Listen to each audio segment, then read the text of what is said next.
Ukrainian President Volodymyr Zelenskyy addressed Congress and the world in a passionate wartime speech on Wednesday. The remarks were part of the Ukrainian president's first known foreign trip since the start of the Russian invasion. Zelenskyy told lawmakers Ukraine is still standing strong despite all of Russia's efforts to try and break his country. He thanked both President Biden and the American people for their continued support throughout the invasion. Thank you very much. Thank you for both financial packages you have already provided us with and the ones you may be willing to decide on. Your money is not charity. It's an investment in the global security and democracy that we handle in the most responsible way. We hear a lot of applause. I want to bring in now CBS News correspondent Christina Ruffini for her take on how President Zelenskyy's visit and speech was received by lawmakers. Christina, it seemed like it went over very well. There was some discussion leading up to it about a group of Republicans that were less supportive of aid for Ukraine. What did you see last night? Well, I mean, I think those of us who watched it, I can't remember even at a State of the Union hearing an ovation like that. It just kept rolling. It went on, and there were rounds of cheers. And it was overwhelmingly, most of the chamber was standing up. We did see a couple sit-downs from Lauren Boebert from Colorado. Sorry, it's a little cold here. My mouth is struggling. And Matt Gaetz from Florida, as well as after and before the speech.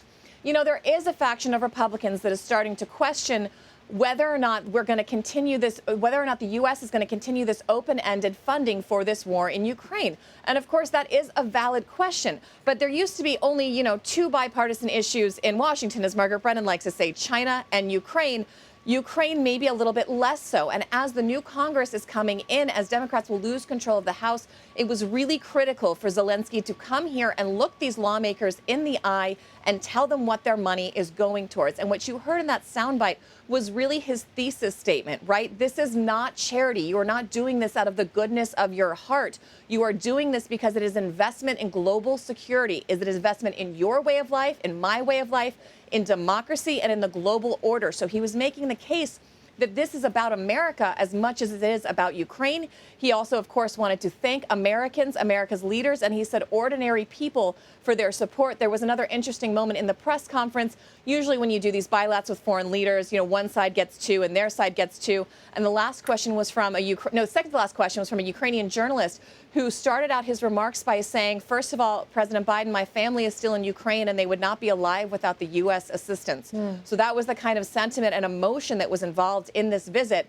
At the same time, he had a job to do, and we'll have to see in the weeks and months to come if he was able to convince a majority of an increasingly skeptical Republican caucus that this is worth continuing to fund. Well, we do know that President Biden announced that part of an aid package that will be presented to Ukraine will be a Patriot missile system. How significant is that?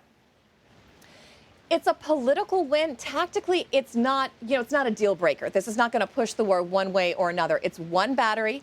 It potentially could protect, Kyiv from long-range missiles.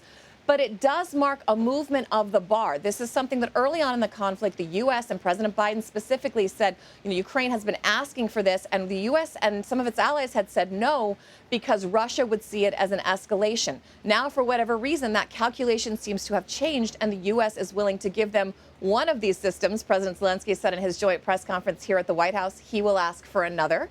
He also said, has the U.S. aid helped? Yes. Is it enough? No. So we'll have to see what kind of impact this. The other thing you have to think about is these are not plug-and-play systems. Ukrainian military are not trained on this.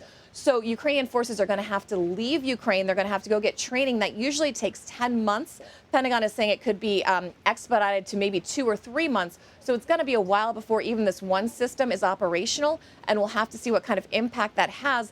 But it is a victory for Ukraine in that they have been able to convince the U.S. and its allies to give them a system that initially they weren't able to give. And that begs the question, as this conflict drags on, what else you might see be going across those borders from NATO and other allies. And I think keywords there, drags on, because there is no end truly in sight. Christina Ruffini, thank you. Thank you.